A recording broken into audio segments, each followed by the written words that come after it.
1 Coríntios capítulo 1, de 18 a 25. A Escritura diz: certamente a palavra da cruz é loucura para os que se perdem, mas para nós que somos salvos, ela é poder de Deus. Pois está escrito: destruirei a sabedoria dos sábios e aniquilarei a inteligência dos inteligentes. Onde está o sábio? Onde está o escriba? Onde está o questionador desse mundo? Não é fato que Deus tornou louca a sabedoria desse mundo, visto que na sabedoria de Deus o mundo não o conheceu por sua própria sabedoria. Deus achou por bem salvar os que creem por meio da loucura da pregação.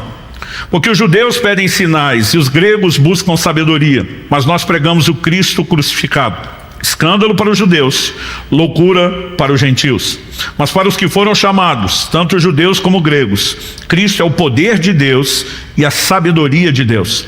Porque a loucura de Deus é mais sábia do que a sabedoria humana, e a fraqueza de Deus é mais forte do que a força humana.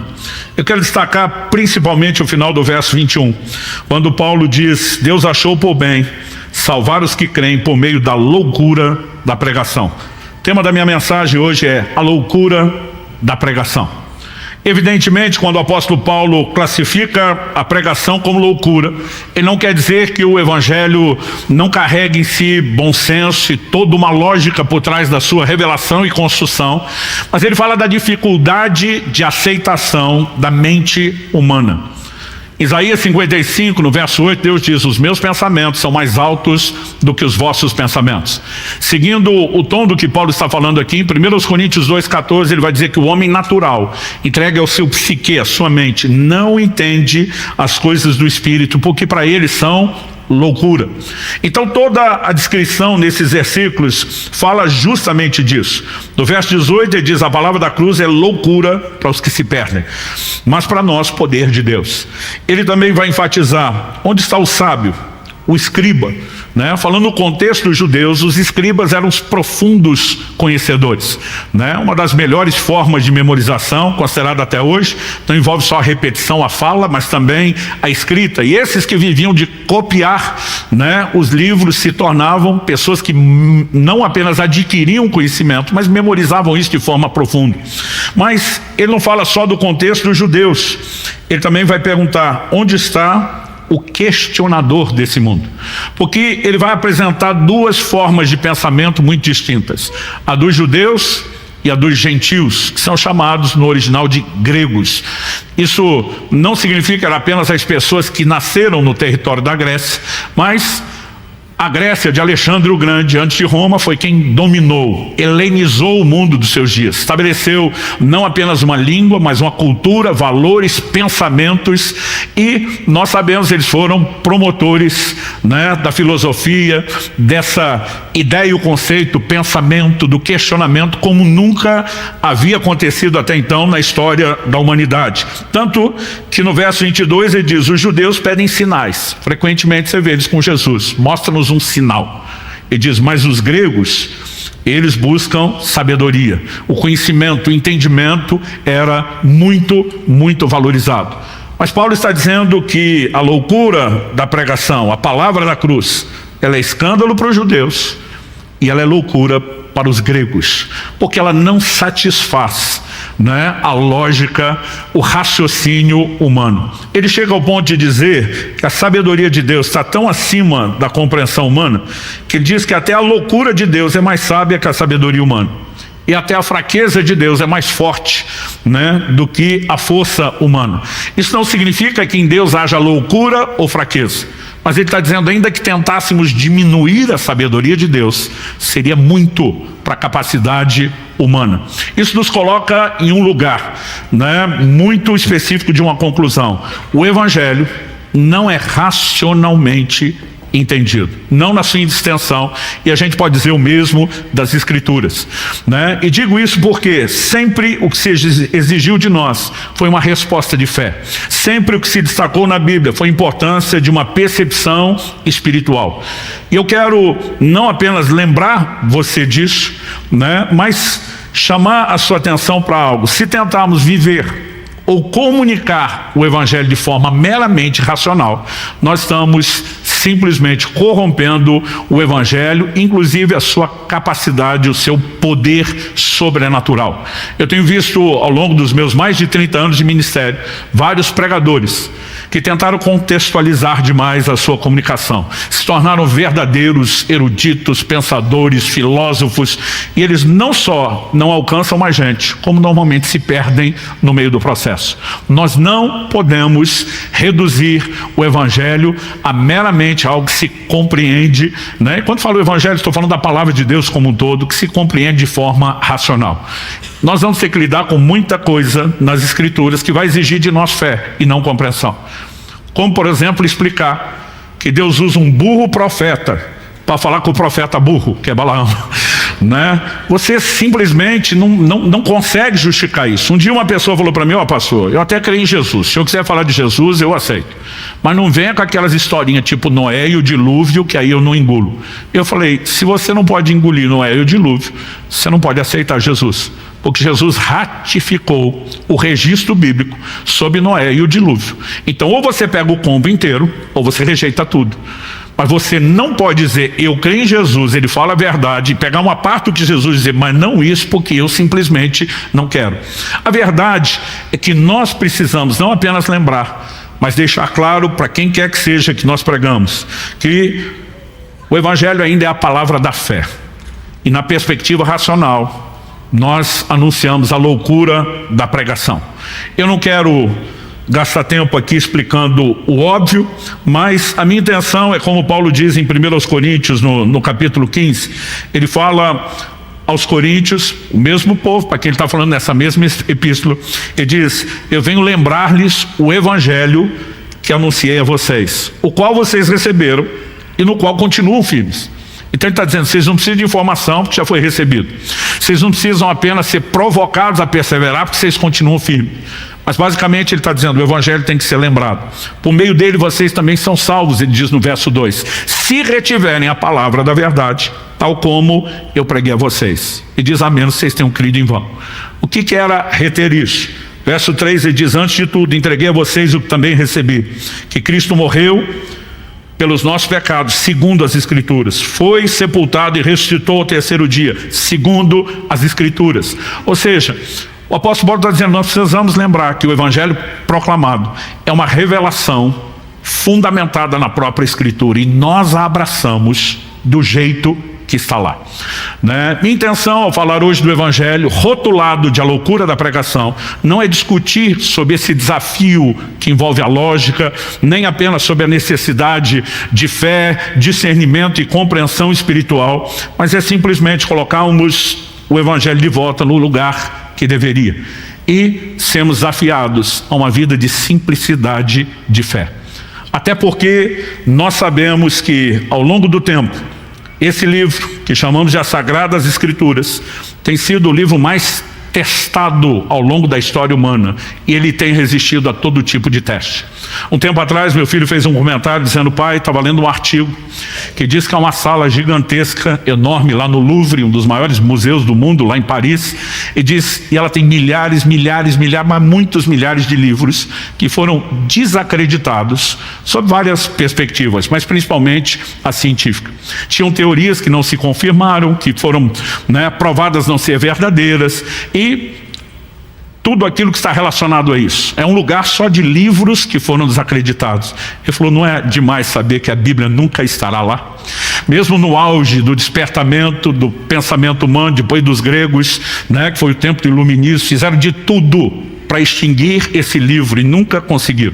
Um dos maiores perseguidores desse livro sagrado na França, depois que morreu, a casa dele até hoje, uma sociedade bíblica. Eu acho que é ironia e provocação de Deus, porque esse livro tem sido resistido ao teste, Tem informações que são incontestáveis do ponto de vista científico. Quando eu era garoto, eu lembro meu pai apresentou para a gente um livro enorme que ele tinha em casa, que foi escrito por um grande arqueólogo, que não cria na Bíblia. E ele quis tentar provar que a Bíblia estava errada, buscando informações da área dele, arqueológicas. E ele, depois de tudo isso, escreve um livro enorme, documentado, cheio de muitas provas, dizendo: e a Bíblia tinha razão. Ele diz: não posso falar sobre a parte espiritual, mas do ponto de vista arqueológico, as minhas maiores descobertas arqueológicas foram na tentativa de provar que os relatos eram falsos quando eles se mostraram verdadeiros. Mas o que dizer de profecias cumpridas? Não há ninguém, né, que tem esse volume de profecias anunciadas antecipadamente, que se cumpriram à risca. E sabemos que as que ainda restam seguirão se cumprindo. Esse é um livro digno de confiança. Ele merece e tem provado isso ao longo do tempo, não ser um livro qualquer. Nós também não atribuímos à fé simplesmente a ingenuidade de acreditar em qualquer coisa que diz. Nós sabemos que quando a palavra de Deus é recebida, diferente de qualquer outro discurso, ela tem um poder sobrenatural de provocar fé. Porque embora a fé seja baseada em coisas que não se veem, ela é chamada na Escritura de uma convicção.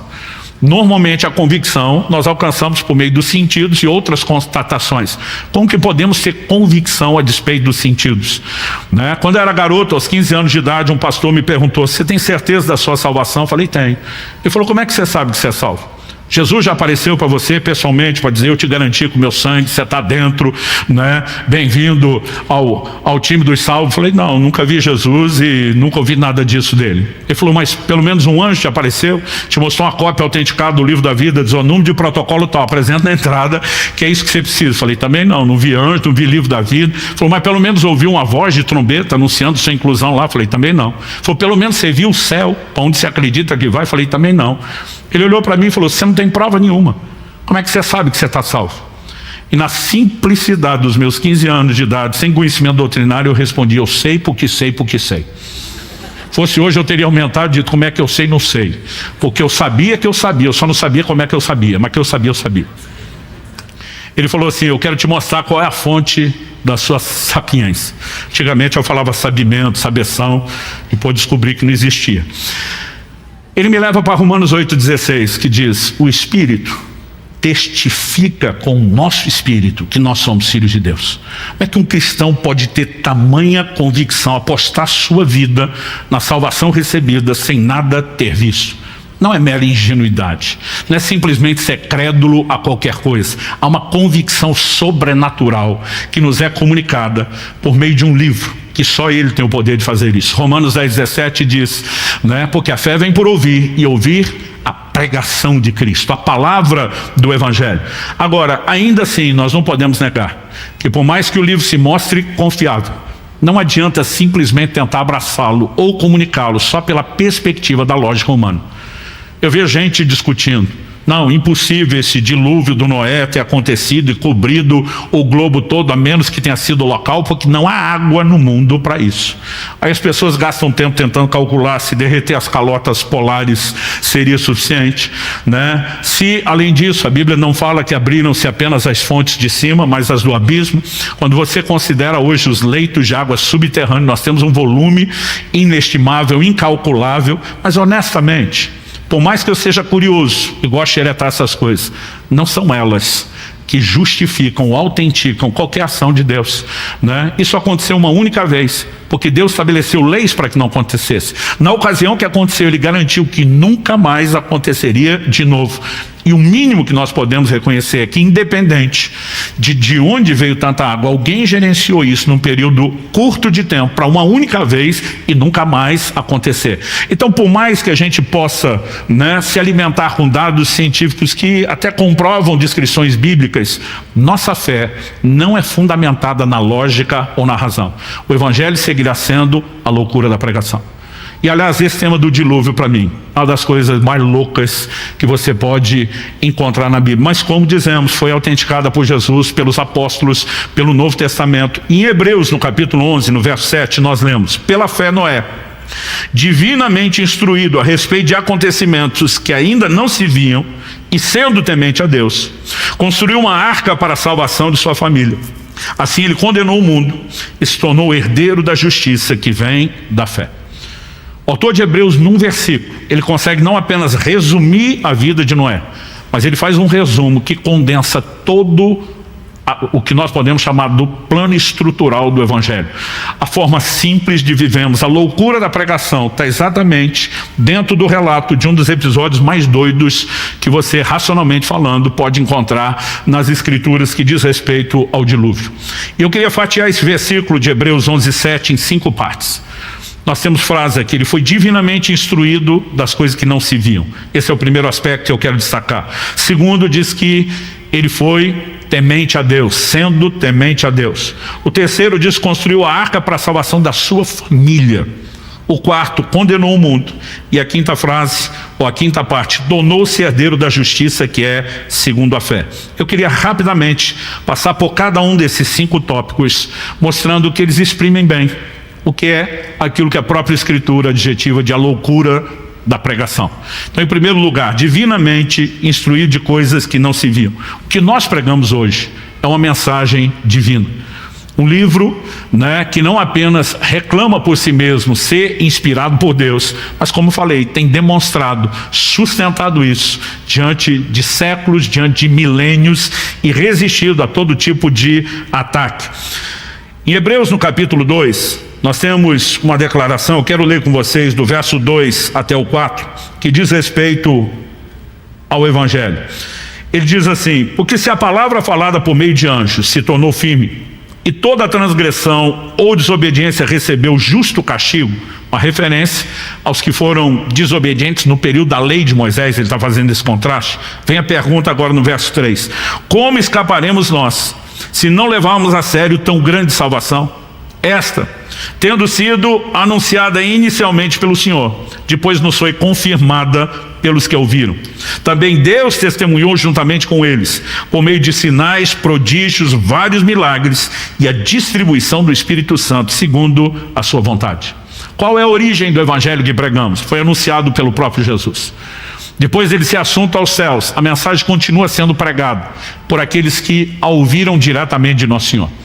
E quando a Bíblia diz que ouviram diretamente dele, não se limita aos 3 anos e meio em que os discípulos andaram com Jesus.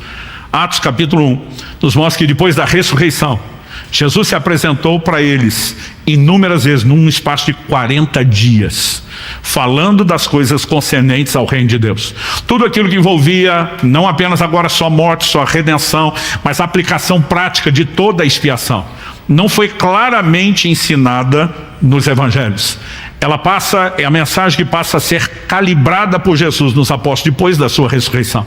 Eles sim agora passariam a colocar os pingos nos is a respeito até de alguns assuntos que Jesus não havia abordado com clareza, embora os conceitos sobre o reino de Deus e a forma de viver tenham sido claramente apresentados, as figuras a respeito de como se deu a obra de salvação ainda não era tão clara para eles. Esses homens não apenas continuam a mensagem anunciada primeiramente por Jesus, mas ainda que tenham recebido da boca dele a mensagem. O mesmo Jesus que diz: eu não falo nada que eu não tenha ouvido o meu Pai falar. Ou seja, a mensagem é divina, mas ainda assim, para comunicá-la, não bastava apenas ter recebido de fonte fidedigna. Eles precisavam do testemunho divino conjunto com eles. E aí que você vê a importância, desde o livro de Atos, dos sinais, dos prodígios, dos milagres. Porque quando você tem a indiscutível mão de Deus se manifestando, por mais que a lógica se levante contra, você tem elementos convincentes. Um dia tive uma conversa com uma pessoa que se dizia ser ateu. E eu falei: olha, eu quero elogiar a sua fé é maior do que a minha. Eu brinquei com ele. Eu falei: uma coisa é você ser um agnóstico, dizer se Deus existe, não sei onde ele está. A outra é você querer garantir que ele não existe. E eu falei: você vai ter mais trabalho para acreditar no que você acredita do que eu tenho. Mas eu falei: me permita falar de algumas experiências que eu gostaria que você tentasse me explicar com sua lógica, conhecimento, sabedoria. E eu peguei casos que envolviam só intervenções de curas e milagres acontecidos na nossa cidade e acompanhado por médicos da nossa cidade. Eu dei o nome dos médicos, o telefone daqueles que ele não tinha, pedindo para checar. Eu falei: confere, me explica como seria possível ver isso. Eu lembro quando eu terminei de apresentar aquilo, ele falou: olha, no seu lugar até eu acreditava. Porque nós não temos apenas uma mensagem que reclama por si mesma ser divina. Nós temos um respaldo dos céus. É por isso que o evangelho tem sido anunciado com milagres desde o início. Paulo, na mesma argumentação que ele faz com os coríntios sobre um evangelho que não é entendido com a razão, ele afirma em 1 Coríntios capítulo 2, verso 4 e 5 o seguinte: minha palavra e a minha pregação não consistiram em linguagem persuasiva de sabedoria humana, mas em demonstração do Espírito e de poder, para que a fé que vocês têm não se apoiasse em sabedoria humana, mas no poder de Deus. Paulo sustenta esse discurso, não apenas no capítulo 1, ele segue no capítulo 2, né? Por exemplo, versos 6 a 8. No entanto, transmitimos sabedoria entre os que são maduros, não porém a sabedoria desse mundo, nem a dos poderosos dessa época, que são reduzidos a nada. Pelo contrário, transmitimos a sabedoria de Deus em mistério, a sabedoria que estava oculta e que Deus predeterminou desde a eternidade para a nossa glória. Nenhum dos poderosos desse mundo conheceu essa sabedoria, porque se a tivessem conhecido, jamais teriam crucificado o Senhor da glória. Toda a afirmação de Paulo é de que não apenas o evangelho vem de uma fonte fidedigna. Escrevendo aos Coríntios, ele diz: eu vos comuniquei aquilo que eu recebi diretamente do Senhor, que o Senhor Jesus, na noite em que foi traído. Então, quando vai falar da ceia, ele diz: todas essas instruções eu recebi da boca de Jesus. Mas não é apenas a fonte fidedigna. Na hora de comunicar, a unção, a manifestação, o poder do Espírito Santo eram necessários. Tanto que Jesus disse para os discípulos aqui, ele mesmo instruiu: não saiam de Jerusalém, não preguem o evangelho, enquanto vocês não forem revestidos de poder. Atos 1:8, a última instrução antes desse assunto aos céus é: recebereis poder ao descer sobre vós o Espírito Santo, sereis minhas testemunhas. Jesus está dizendo, além da informação do que vocês vão pregar ser divina, vocês precisam do respaldo do próprio Deus, confirmando essa mensagem por meio dos sinais que a acompanham. E nós olhamos para o evangelho dessa forma e dizemos: também temos sido divinamente instruídos a respeito de coisas que não se veem. Em 1 de Pedro, no capítulo 1, no verso 12, ele faz menção de que os profetas anunciaram algo que não era para a época dele, os profetas do Antigo Testamento, mas que diziam respeito a nós. E ele diz assim: a eles foi revelado que não para si mesmo, mas para vocês, ministravam as coisas que agora foram anunciadas a vocês por aqueles que, pelo Espírito Santo enviado do céu, lhes pregaram o Evangelho, coisas essas que anjos desejam contemplar. Então, não apenas a origem da mensagem é divina, mas a capacitação para comunicá-la. Tem que haver uma ação divina, né, no coração daqueles que a recebem, ainda que eles precisam de correspondência, né? Tem que haver uma ação divina que desperte algum nível de fé e convicção que nenhum discurso humano faria. E eu estou dando ênfase no fato de que a mensagem ela é uma instrução divina, mas a Bíblia diz que Noé foi divinamente avisado de coisas que não se viram. Você consegue imaginar um cara construindo uma embarcação do tamanho daquela, com 3 andares, né? Toda a estrutura de madeira, para ser betumada por dentro e por fora. O período de construção chega perto de 100 anos de idade. E Noé está construindo o que, para as proporções da época, a gente podia chamar de um transatlântico no meio de terra seca. Você consegue imaginar a loucura? A loucura maior para mim não é o dilúvio, né? Porque o dilúvio anunciado chegou, e quando chegou ficou claro que a mensagem era verdadeira. Mas é durante a espera, o cara construindo uma embarcação enorme no lugar seco, dizendo: gente, estão vindo águas que vão destruir tudo, e quando vier a salvação está aqui, é só entrar nela. E daqui a pouco nós vamos dizer que ele foi um pregador, mas ele estava falando de coisas que não se viam. Isso é parte da definição daquilo que nós pregamos. Em Romanos, no capítulo 8, nos versos 24 e 25, isso também é bem explicado pelo apóstolo Paulo, que diz o seguinte: porque na esperança fomos salvos. Ora, a esperança que se vê não é esperança, pois quem espera o que está vendo? Mas se esperamos o que não vemos, com paciência o aguardamos. Eu citei agora há pouco as declarações de Paulo em 1 Coríntios 2, falando que os poderosos desse mundo não entenderam, né, a sabedoria de Deus, senão não teriam crucificado o Senhor da glória. No verso seguinte, o 9, ele diz: mas como está escrito, nem olhos viram, nem ouvidos ouviram, nem jamais penetrou em coração humano o que Deus tem preparado para aqueles que o amam. Essa declaração, uma citação de Isaías 64:4, fala que olhos não viram, ouvidos não ouviram, e nenhum coração conseguiu compreender a dimensão do que Deus tem preparado para nós. O evangelho é recebido por fé, e a definição é a convicção do que não se vê. A semelhança de quando aquele pastor me questionou: já viu Jesus, já viu o livro da vida, já viu o anjo, já viu o céu? Eu falei: não vi nada. Como é que você consegue crer? Porque eu tenho uma convicção que não é inspirada pelos sentidos, ela é despertada pela palavra de Deus, pelo testemunho do Espírito Santo. E esse é o ponto de partida do evangelho. Na sequência, nós temos aqui o relato, né, de que ele foi temente a Deus, sendo temente a Deus. Provérbios 1:7, Provérbios 2:5, assim como declarações no livro de Salmos, diz que o temor do Senhor é o princípio da sabedoria. Para que você acesse a verdadeira sabedoria, sabedoria divina, tem que haver temor a Deus, né? O temor não é um medo no sentido negativo, mas é um senso de referência profunda ao ser infinitamente maior do que você pode mensurar e daquilo que você é, né? E que, de fato, produz um senso de respeito muito grande em cada um de nós. Temor, se não estiver presente, ele jamais permitirá que a palavra de Deus entre, sequer que seja entendido, né? Quando temos dúvidas sobre a existência de Deus, sobre o caráter de Deus, qualquer coisa ligada a isso, nós já estamos impedindo a própria mensagem de ser eficaz. Quando a Bíblia define que ele era temente a Deus, não é apenas um contraste de uma geração que era desobediente para alguém que é chamado de justo. Há um motivo por trás dessa justiça: é o temor de Deus, né? O temor do Senhor nos guarda do mal, diz as Escrituras. Quando José está sendo assediado pela mulher de Potifar, eu gosto sempre de destacar isso, a resposta dele para ela, o motivo da sua recusa não é dizer: dona, só não faz meu tipo. Ele diz: como cometeria eu tamanha maldade contra Deus? Ele está dizendo: aqui tem temor de Deus, dona. E isso vale mais do que qualquer proposta que a senhora possa me fazer. Temor de Deus não é apenas o ponto de partida para conseguir entender e receber o evangelho. É algo que eu e você devemos guardar e cultivar. Eu tenho visto nossa geração sendo exposta a uma mensagem, né? A gente não pode dizer que isso é novidade, porque vem desde o início da era da igreja, mas são heresias que sempre voltam, e dessa vez parece que tem voltado com a força desproporcional a de movimentos anteriores, onde as pessoas tentam justificar que no Novo Testamento, no tempo da graça, não há necessidade para temor. Eu fico, né, dizendo que seria cômico se não fosse trágico a ideia e o conceito que esse povo tem do Deus do Antigo Testamento para o Novo.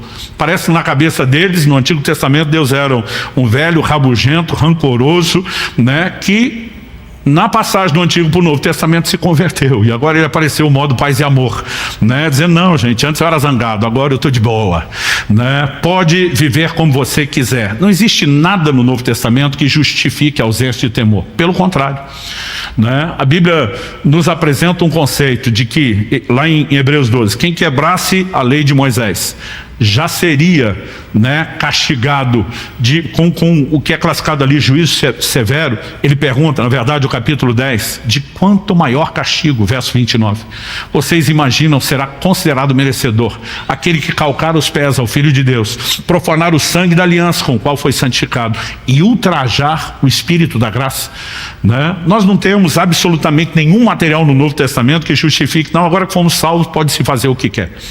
Efésios 5:21 diz que nós temos que nos sujeitar uns aos outros no temor de Cristo, né? Ele relaciona o temor com a pessoa, com a obra de Cristo, escrito no Novo Testamento, para uma igreja de gentios convertidos que não tinham nada a ver com a lei de Moisés. E é evidente que isso é para mim e para você hoje. Em Hebreus, no capítulo 12, no verso 28, nós também temos uma declaração de que o temor está profundamente entrelaçado com a obra da graça. O texto diz: por isso, recebendo nós um reino inabalável, retenhamos a graça, pela qual sirvamos a Deus de modo agradável, com reverência e temor. Verso 29 diz: porque o nosso Deus não diz que ele era ou que ele foi, é fogo consumidor. Como se retém a graça? A gente serve a Deus de modo agradável. E isso envolve tanto reverência como temor. O temor do Senhor não é apenas a forma de inicialmente recebermos a mensagem, mas é a maneira de vivermos, de praticarmos, de permanecermos nessa mesma mensagem. Isso não está sendo citado em Noé à toa. Agora, não é algo para nos afastar de Deus. O Salmo 25:14 diz que a intimidade do Senhor é para aqueles que o temem. Né? Nós temos aqui quase um paradoxo. Se você pensar no temor como algo que assusta e afasta, não haveria intimidade. Mas é justamente o temor de Deus que vai garantir a proximidade, o relacionamento e uma não ruptura na comunhão com Deus. Isso é parte do Evangelho que, como disse Paulo, vos preguei e quero lembrá-los. Terceiro lugar, nós temos a frase que Noé, além de divinamente instruído a respeito de acontecimentos que não se viam e sem temente a Deus, nós temos a afirmação: construiu uma arca para a salvação da sua família. Nós entendemos que a salvação ela procede de Deus, mas de alguma forma Deus não deixa o homem de fora do processo, né? Deus só poderia dizer: Noé, quando as águas forem derramadas, eu soberanamente vou te dar a capacidade de respirar debaixo d'água. Ele não faz nada disso. Ele diz: olha, eu vou te dar o destino do juízo que vem, eu vou te dar formas como escapar, mas você vai ter que cooperar, vai ter que fazer a sua parte. Toda ação de Deus, a salvação não é diferente, sempre envolve a interação humana, a participação do homem. Eu e você ainda temos que nos arrepender, temos que crer. O Evangelho é chamado de o Evangelho da obediência. Nós precisamos entender toda a resposta que devemos dar no sentido de obediência a Deus. Então, Noé tem toda uma participação. E isso, essa ideia e o conceito da construção da arca fala disso. Aliás, em 1 de Pedro 3,20, o apóstolo diz que a arca representa, ainda hoje para nós, tanto a salvação como o batismo, né? E diz: foram salvos por meio da água. Aliás, curioso observar, e daqui a pouco nós vamos explorar isso, que a Bíblia diz que com a sua mensagem Noé também condenou o mundo, né? A mesma mensagem que oferece salvação para quem a recebe, ela define a condenação para quem não a recebe. Mas vou falar sobre a condenação daqui a pouco. Eu quero chamar a sua atenção para um outro elemento. Não apenas ele tem que participar desse processo de salvação correspondendo com Deus, mas a Bíblia diz que ele construiu a arca para a salvação da sua família. Salvação é responsabilidade individual. Por isso Jesus diz: vão e pregam o Evangelho a toda criatura. Cada criatura tem que ouvir o Evangelho e tem que dar a devida resposta. Mas o plano, o projeto de Deus, responsabilidade de salvação individual, o plano de Deus é para as famílias. Deus pensa em termos de famílias. Quando ele prometeu a Abraão: em ti serão benditas todas as famílias da terra. Paulo explica depois isso em Gálatas 3,8, dizendo que Deus pré-anunciou o Evangelho a Abraão. Ou seja, Deus estava dizendo: de você, da sua linhagem, virá o Cristo, o Messias, o Salvador. E quando ele trouxer a salvação, será para todas as famílias da terra. Deus pensa em termos de família. Quando você olha para Ló, né, o livramento oferecido não foi só para Ló, foi para Ló e para toda a sua família. Quando você olha para Noé, não é diferente. Quando você vai para o Novo Testamento, nós encontramos as mesmas declarações. Em Atos 11:14, quando Pedro volta a Jerusalém para explicar o que é que aconteceu em Cesareia Marítima, na casa de Cornélio, que é quando a porta da salvação é aberta para os gentios, e ele tem que se explicar por que é que ele, como judeu, se envolveu com os gentios, o que pela lei de Moisés, na época do Antigo Testamento, era proibido, e alguns ainda estavam apegados a isso. Ele diz: olha, um anjo apareceu para o camarada e disse qual era a cidade que eu estava, em Jope, na casa de quem, o nome, o endereço, e disse, o próprio anjo disse que ele deveria mandar me chamar, porque eu teria palavras de salvação para ele e para toda a sua casa. Essa frase está lá. Em Atos 16, no verso 31, quando Paulo e Silas estão presos em Filipos, e ao evangelizarem o carcereiro, ele pergunta: o que eu preciso para ser salvo? A resposta clássica lá de Atos 16, 31, crê no Senhor Jesus, e será salvo tu e toda a tua casa. Isso não significa que a gente tem uma promessa que garante salvação automática da família se um de nós for salvo. Eles ainda têm a responsabilidade de ouvir o Evangelho e corresponder. Tanto que depois de Paulo falar isso, ele vai na casa do carcereiro pregar o Evangelho a cada um deles. Mas eu e você precisamos entender que é um plano, que é uma provisão. Minha conversão não garante a dos meus familiares, mas pode ajudar. Em que sentido? Desde que eu me posicione como um intercessor e também como um proclamador das boas novas. O apóstolo Pedro escreve em 1 de Pedro 3 e diz: mulheres, se os vossos maridos ainda não obedecem à palavra, eu amo essa frase, ainda. Ele está dizendo, nesse momento pode estar duro, pode não ter se dobrado ao senhorio de Jesus, mas é uma questão de tempo. Vai se dobrar, vai se render. É uma mensagem de fé e esperança. que aqueles familiares que ainda não foram salvos, né, eu e você precisamos acreditar numa intervenção divina em favor deles. Mas é evidente que a gente tem que cooperar, porque alguns estão atrapalhando. Então ele também diz para essas mulheres, se eles ainda não obedecem, né, ele diz, prega de boca fechada, mantenha um testemunho irrepreensível, para que aquilo que já foi falado tenha respaldo por meio da sua conduta. E eu quero trazer uma palavra, né, de incentivo a cada um de vocês. Desde que eu era solteiro, eu orava não apenas pelo casamento, eu orava por cada filho, eu orava pelos netos, bisnetos, pela linhagem, dizendo, Senhor, eu quero uma família que te sirva, eu oro por isso, tanto que o Senhor me use onde estiver possível, mas que a gente viva as tuas intervenções nesse sentido. Mesmo hoje vendo, né, gerações servindo a Deus, eu sigo orando o tempo todo por eles, que nenhum se afaste do Senhor, que nenhum pereça, né? Nós precisamos entender o peso e a importância da oração intercessória. Mas aqueles de vocês converterem, ainda não tem todos os familiares convertidos. Eu quero que você saia daqui, né, encorajado a orar muito mais, a proclamar o Evangelho, a procurar ter uma conduta de testemunho, porque Deus não quer que você construa a arca de salvação só para você, mas para toda a sua casa. Quem está entendendo, diga amém. Quarto tópico, condenou o mundo. Em 2 de Pedro, no capítulo 2, no verso 5, Noé foi chamado de pregador da justiça. Significa que o trabalho dele não foi só construir uma arca. Enquanto ele estava construindo, ele estava pregando, não só dizendo o porquê, né, mas com a própria explicação da construção, ele estava pregando. 2 de Pedro 2,5 diz assim, e ele, está falando de Deus, não poupou o mundo antigo, mas preservou Noé, pregador da justiça, em mais 7 pessoas, quando fez vir o dilúvio sobre o mundo dos ímpios. Né? Quando anuncia o julgamento, diz que Noé, pregador da justiça, foi preservado. Né? Evidentemente, qual era a mensagem de Noé? Não era só dizer vocês vão ser condenados. Ele está dizendo, a gente tem livramento, tem escapatória, vocês não precisam morrer. Vocês só têm que arrepender do estilo de vida, tem que aceitar essa salvação. Ninguém cria na condenação. Quem não crê na condenação, a gente não precisa de salvação. Hoje há uma tentativa, até no meio da teologia liberal, de dizer que não existe inferno. Nós chamamos isso de universalismo. Existe que no final todo mundo vai ser salvo, que Deus é amor. Aí você fala, mas ele falou na Bíblia de inferno. Não, ele deu uma trolladinha, uma assustadinha para te ajudar, mas no final ninguém vai se perder porque ele é amor. Um atributo de Deus não pode ser anunciado em detrimento de outro. O mesmo Deus que é amor, cheio de misericórdia, é justo. Tanto que o que ele faz em Cristo Jesus é uma forma, né, de providenciar a quitação da nossa dívida, porque mesmo a expressão do amor e da misericórdia de Deus ainda tem que satisfazer as exigências da justiça divina. E o mesmo Deus que é justo até para o formato como oferece salvação, tem que ser justo em julgar aqueles que não aceitam a única solução que ele ofereceu. Né? Hoje em dia o que as pessoas mais querem é a relativização da condenação. Se não há condenação, gente, não há necessidade de salvação.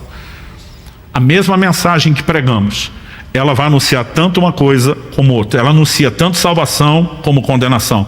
Olha o que Jesus diz. Talvez o texto bíblico mais conhecido do mundo seja João 3,16, que diz, porque Deus amou o mundo de tal maneira que deu seu Filho unigênito.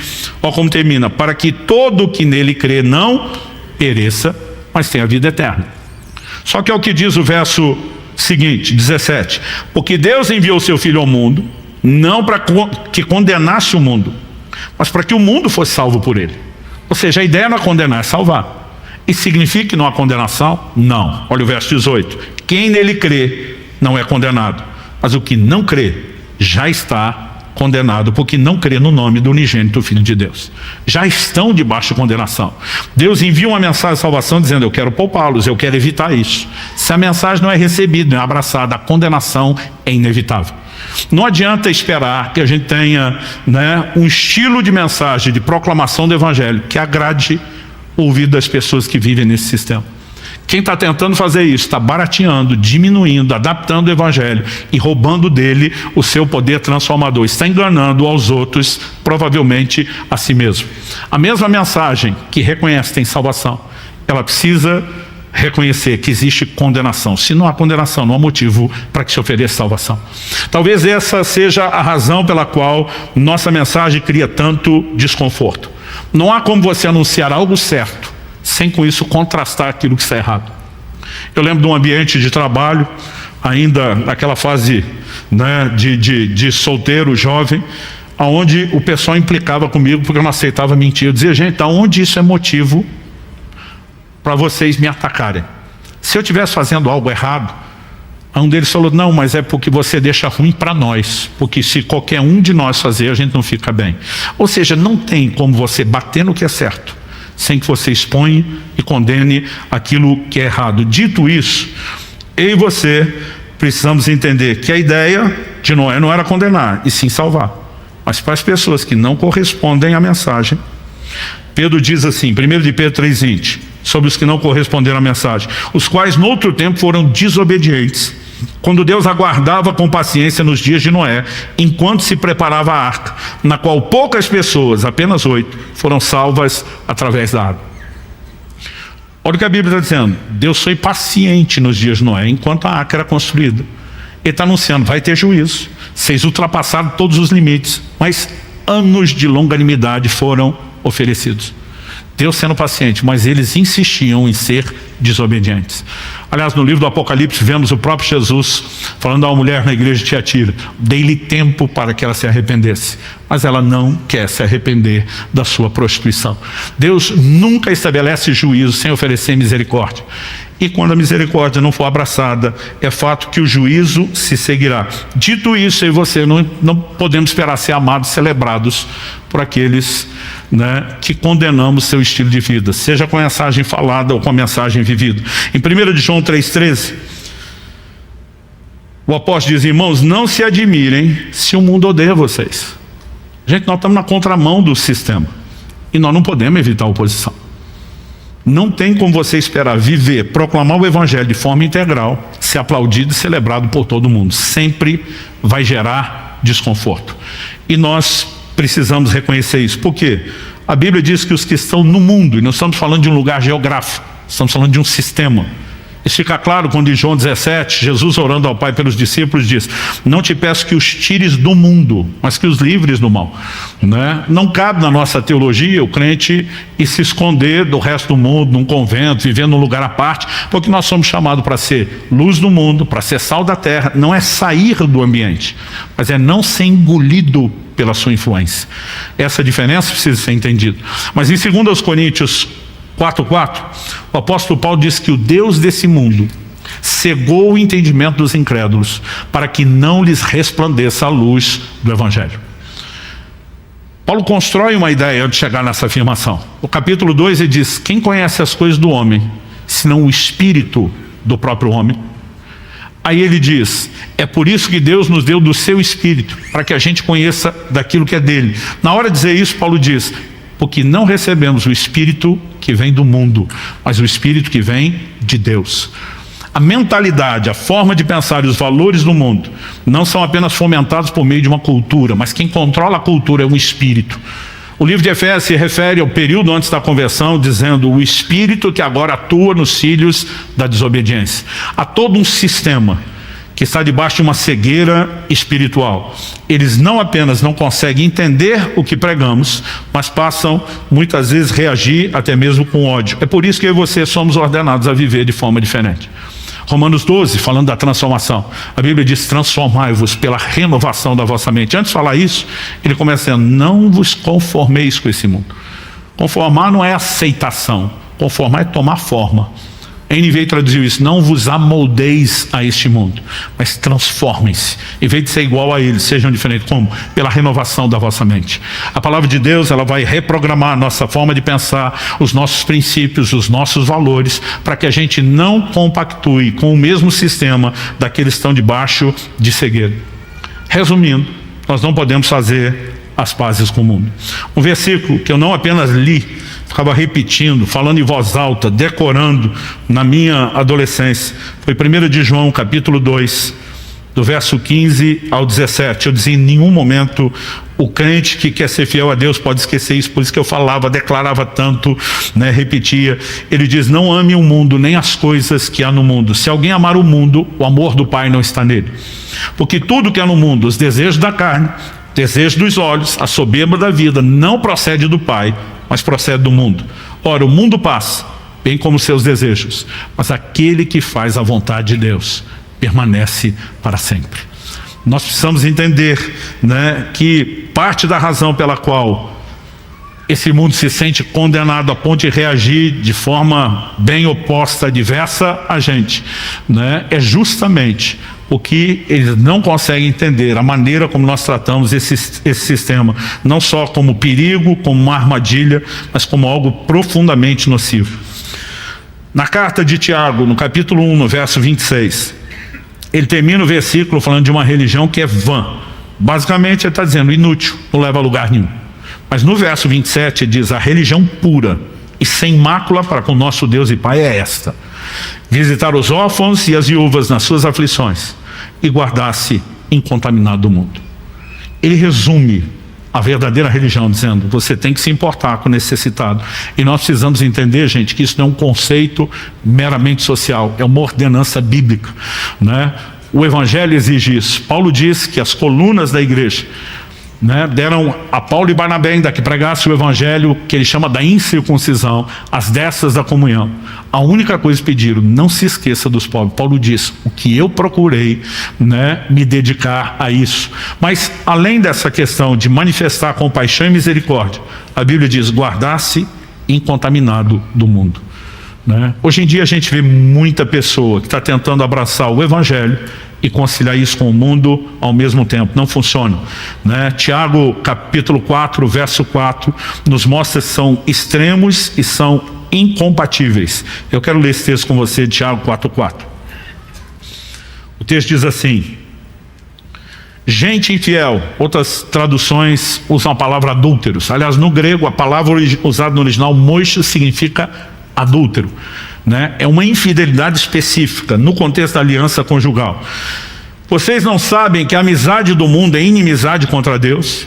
Aquele, pois, quiser ser amigo do mundo, torna-se inimigo de Deus. Não tem meio termo. Ou você é amigo de Deus, portanto inimigo do mundo, ou amigo do mundo, portanto inimigo de Deus. De novo, estamos falando sobre um sistema, seus valores, suas práticas. Agora, por que o termo adúlteros, né, esse tipo de infidelidade foi apresentado? Porque é uma lógica dentro da Escritura para falar da nossa relação com Jesus. O maior evento no calendário de Deus, que ainda está para acontecer, é um casamento. Quando a Bíblia fala da vinda de Cristo, não apenas nós teremos o clímax da redenção, mas ela é apresentada como noivo que vem para o casamento da noiva. E a igreja é apresentada nessa figura como a noiva. Efésios 5 diz que Deus está preparando uma noiva pura, santa, sem mancha, nem mácula, nem ruga, nem qualquer coisa semelhante, mas santa e irrepreensível. O papel do Espírito Santo é que a igreja tenha olhos somente para Jesus. A ideia de infidelidade, de adultério introduzida aqui, é mais ou menos o conceito do triângulo amoroso. O mundo entra formando a terceira ponta de um triângulo amoroso. E se a igreja, em vez de ter olhos só para Jesus, começa a flertar com o mundo, a Bíblia está dizendo isso é infidelidade conjugal. Você deveria entender o que é essa aliança e que não tem espaço para mais ninguém. A partir do momento que você está flertando com o outro, você está quebrando esse compromisso aqui. É por isso que o verso seguinte, né, vai dar sentido a isso. Ele diz: ou vocês pensam que é em vão que a Escritura diz: é com ciúme que por nós anseia o Espírito que Ele fez habitar em nós? A Bíblia está dizendo que o Espírito Santo que habita em mim e você, quando eu e você deixamos ter olhos só para Jesus, estamos flertando com o mundo, ele vai arder em ciúmes. Porque a missão dele é nos manter fiéis nesse relacionamento. Não há compatibilidade, né? O Evangelho, desde o início, tem condenado o mundo. Prefigurado na mensagem Noé, vemos o mesmo. E comigo e com você não seria diferente. Mas eu termino com a quinta parte. Tornou-se herdeiro da justiça, que é segundo a fé. Não há lugar no Evangelho para justiça própria. Isaías, né, nos afirma que as vossas justiças são como trapo de imundícia. Quando era garoto, eu lembro de explicações que nos eram dadas, né, dentro da igreja, e depois fui descobrir isso mais nos comentários do que necessariamente uma explicação do próprio termo bíblico. Acredita-se que os trapos de imundícia eram as bandagens que os leprosos usavam para cobrir e proteger as suas feridas. Quando tinham que trocar aquelas bandagens, aquilo não prestava para nada, não adiantava ser lavado. Saía com um pedaço de pele, de carne podre, tinha que ser queimado. Deus está dizendo: sua justiça própria, para mim, é que nem o trapo de imundícia, não vale nada, fede, isso é podre, estragado. A única justiça que eu e você podemos ter não é própria. é a justiça que nos é imputada por meio de Jesus Cristo. Essa é a beleza e a glória do Evangelho. Em 2 Coríntios capítulo 5, verso 21, o apóstolo Paulo, falando de Jesus, diz: mas aquele que não conheceu o pecado, Deus o fez pecado por nós, para que nele nós nos tornássemos, fôssemos feitos a justiça de Deus. A cruz é um lugar de troca. Em Gálatas, Paulo diz, que eu e você estávamos debaixo de maldição, mas Cristo se fez maldição na cruz, sob o madeiro, para que eu e você recebêssemos a bênção. Escrevendo aos Coríntios, ele diz que ele se fez pobre para que nós nos tornássemos ricos. E na mesma carta aos Coríntios, ele diz: o que não conheceu o pecado, santo, imaculado, se fez pecado por nós, em nosso lugar, para que nós nos tornássemos a justiça de Deus. A mensagem do Evangelho, ela mostra que o homem jamais terá justiça própria, mas ele pode ser considerado justo aos olhos de Deus por uma justiça que é imputada pela obra de Cristo. Como isso acontece? Quando eu e você não apenas entendemos, mas nos apropriamos da substituição. Quando você estiver lendo o Novo Testamento, principalmente as epístolas, comece a observar as expressões nele, em Cristo, com Ele. Você vai ficar abismado com a quantidade de vezes que essas palavras se repetem. O que é que isso significa?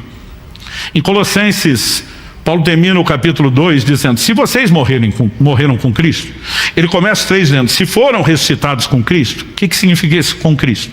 Ele vai explicar no capítulo 3, no verso 3, quando ele diz assim: a vossa vida está escondida, oculta, dependendo da versão, com Cristo em Deus. O que Paulo está falando? Imagine que no seu campo de visão está aqui minha mão esquerda, e eu posso esconder a mão direita atrás. Ela está aqui. Mas quando você olha, você não vê a direita, você vê a esquerda. O que a Bíblia está dizendo, em outras palavras, é que quando Deus nos olha, Ele vê Cristo. Nós estamos escondidos nele.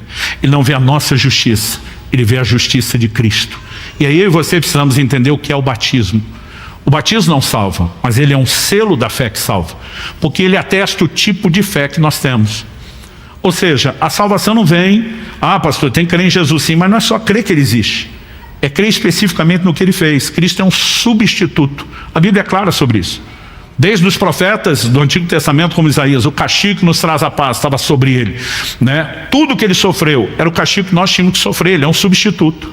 Então, quando ele morreu e fez isso em nosso lugar, nós morremos com ele. Quando foi sepultado, fomos sepultados com ele. Mas quando ressuscitou, nós ressuscitamos com ele. É essa fé que nós atestamos no batismo. Quando a gente dá o santo caldo, como a gente brinca aqui, afunda a pessoa na água, nós estamos testemunhando: morreu e foi sepultado com Cristo. Quando a gente tira, e é muito importante essa outra parte de tirar de dentro da água, a gente está testemunhando: ressuscitou com Cristo. Mas a Bíblia não para aí.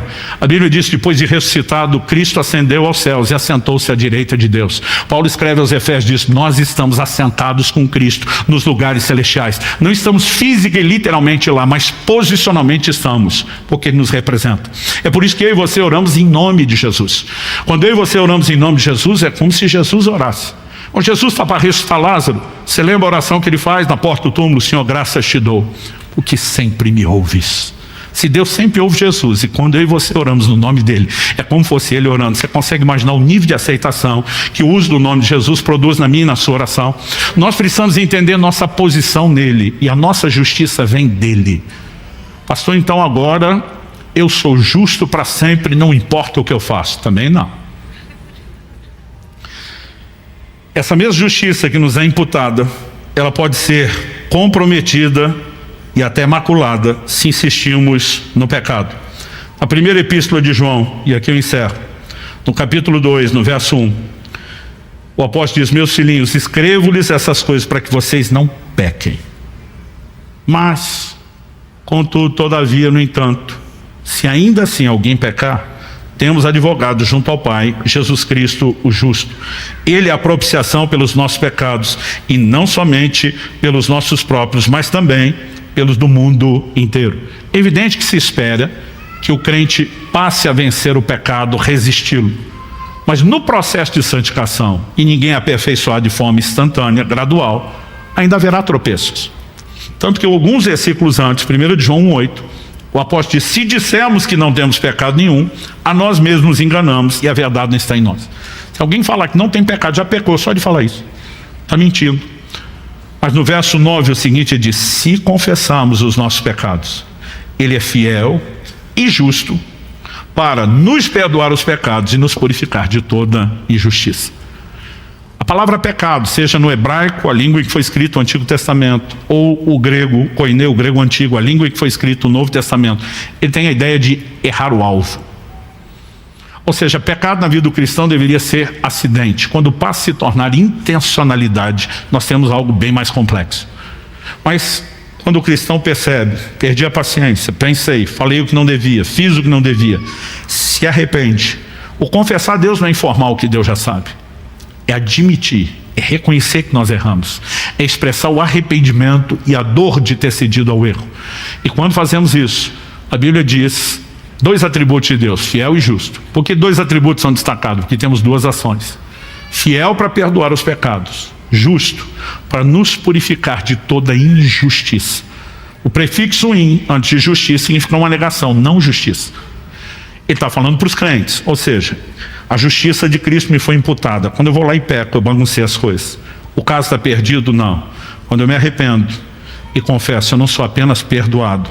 A injustiça, a não justiça que entrou com aquela prática, novamente é removida. E eu volto para o lugar de onde nunca deveria ter saído. Minha vida escondida com Cristo em Deus. A justiça deve ser preservada, mas ela é herdada pela fé. Não tem a ver com mérito, com nenhum tipo de merecimento. Quando eu olho para essas 5 frases sobre Noé, nós temos o resumo aqui da loucura da pregação. E como disse Paulo, a ideia não é comunicar a verdade nova, é apenas lembrar vocês do evangelho que a gente vem anunciando aqui.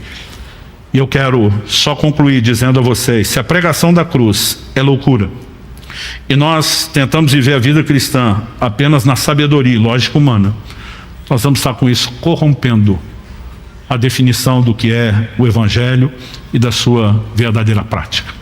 Pai, eu oro por cada um dos meus irmãos e irmãs, os que estão nesse auditório, os que nos acompanham pela internet, ao vivo ou posteriormente por meio de uma gravação. Eu oro que a tua palavra traga luz, discernimento, entendimento espiritual, percepção, que ela gere fé para a devida resposta. Pai, nós oramos pela capacidade de não apenas permanecermos gratos por aquilo que Cristo fez. E um dia como hoje, da ceia do Senhor, celebramos isso com muita gratidão. Mas nós oramos que a devida percepção nos mantenha no lugar de resposta contínua e progressiva para o Senhor. Onde haja crescimento espiritual, onde o Senhor seja engrandecido e cada um de nós experimente todo o aperfeiçoamento de transformação que lhe cabe. Oro de uma forma especial por aqueles que estão lutando pelas suas famílias, por aqueles que têm familiares que ainda não se converteram, que eles tanto experimentem a graça do Senhor, a ação poderosa do Espírito Santo no testemunho do Evangelho, na capacidade de viver uma vida de bom testemunho, como também de convencê-los e de iluminar os olhos do seu entendimento, para que toda a cegueira espiritual seja quebrada e a revelação de Cristo alcance o coração, que eles possam viver o projeto de Deus de salvação para as suas famílias. Nós oramos em nome de Jesus. Se você crê, concorde, amém.